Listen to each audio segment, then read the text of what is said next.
হরে কৃষ্ণ। কৃষ্ণ কথা ওই তপর্ণা চ্যানেলে সকলকে জানায় স্বাগত। আচ্ছা, এই পৃথিবীটা তো কত সুন্দর, তাই না? এখানে দুঃখ থাকলেও আমরা কেউই মরতে চাই না। মৃত্যুর কথা শুনলেই কেমন যেন ভয় পেয়ে যায়, আতঙ্কিত হই। তাই বলবো, একদিন ধরো হঠাৎ করে মৃত্যু এসে বলল, ফেরার সময় হয়েছে, চলো ফেরা যাক। তখন আমাদের এই কথাটা শুনে কি মনে হবে? তখন তুমি কি বলবে? আমি এখন যেতে পারবো না, আরো কিছুদিন সময় চাই। তো এই কথাটা কেউ কি শুনবে?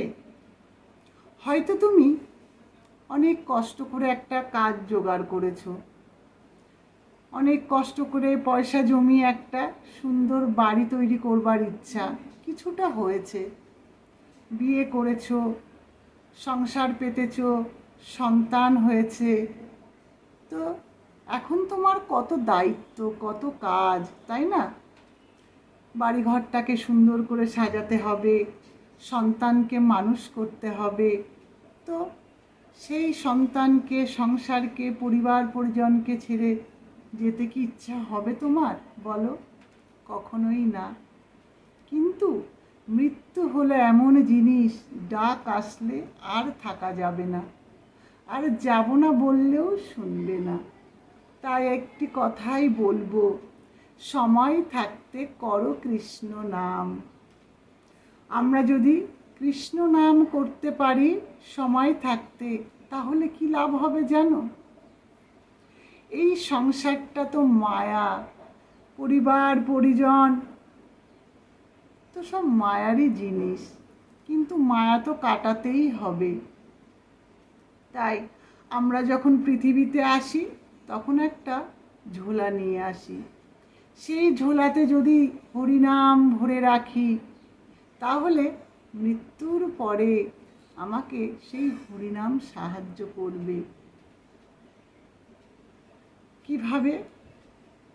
কারণ সংসার, পরিবার পরিজন, সন্তান, স্বামী স্ত্রী, ধন সম্পদ, টাকা পয়সা কিছুই তো আমরা সাথে করে নিয়ে যেতে পারবো না। এই যে সুন্দর বাড়ি করি, গাড়ি কিনি, কিছুই নিয়ে যেতে পারবো না। এটা কোনো কাজেই লাগবে না মৃত্যুর পরে।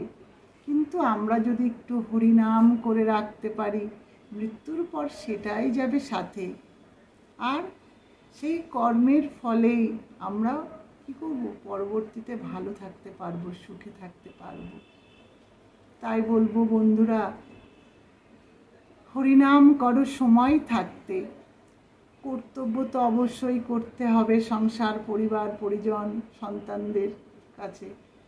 তো কর্তব্য করার সাথে সাথে হরিনাম করো, সময় থাকতে করো। কখন ডাক আসবে মৃত্যুর আমরা জানি না কেউ।